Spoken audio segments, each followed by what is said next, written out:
We're in Moscow tonight. We're here to interview the president of Russia, Vladimir Putin. We'll be doing that soon.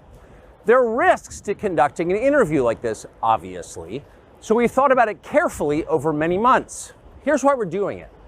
First, because it's our job. We're in journalism. Our duty is to inform people.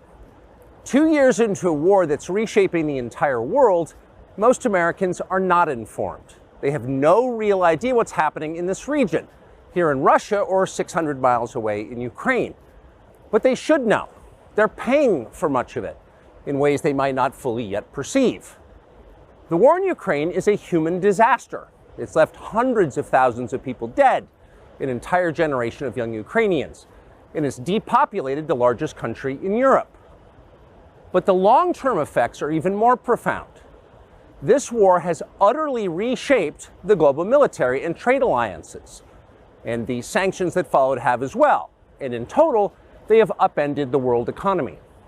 The post-World War II economic order, the system that guaranteed prosperity in the West for more than 80 years, is coming apart very fast, and along with it, the dominance of the US dollar. These are not small changes. They are history-altering developments. They will define the lives of our grandchildren. Most of the world understands this perfectly well. They can see it. Ask anyone in Asia or the Middle East what the future looks like. And yet the populations of the English-speaking countries seem mostly unaware. They think that as nothing has really changed. And they think that because no one has told them the truth. Their media outlets are corrupt. They lie to their readers and viewers. And they do that mostly by omission.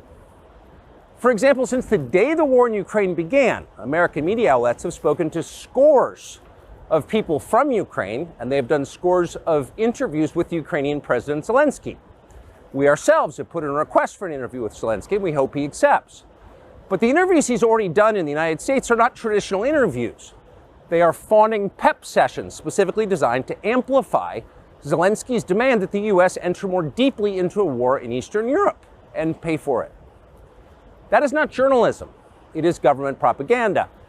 Propaganda of the ugliest kind, the kind that kills people. At the same time, our politicians and media outlets have been doing this, promoting a foreign leader like he's a new consumer brand. Not a single Western journalist has bothered to interview the president of the other country involved in this conflict, Vladimir Putin. Most Americans have no idea why Putin invaded Ukraine or what his goals are now. They've never heard his voice. That's wrong. Americans have a right to know all they can about a war they're implicated in, and we have the right to tell them about it because we are Americans too. Freedom of speech is our birthright. We were born with the right to say what we believe. That right cannot be taken away no matter who is in the White House. But they're trying anyway. Almost 3 years ago, the Biden administration illegally spied on our text messages and then leaked the contents to their servants in the news media. They did this in order to stop a Putin interview that we were planning. Last month, we're pretty certain they did exactly the same thing once again. But this time, we came to Moscow anyway. We are not here because we love Vladimir Putin. We are here because we love the United States, and we want it to remain prosperous and free. We paid for this trip ourselves. We took no money from any government or group, nor are we charging people to see the interview. It is not behind a paywall. Anyone can watch the entire thing, shot live to tape and unedited, on our website, tuckercarlson.com. Elon Musk, to his great credit, has promised not to suppress or block this interview once we post it on his platform, X, and we're grateful for that.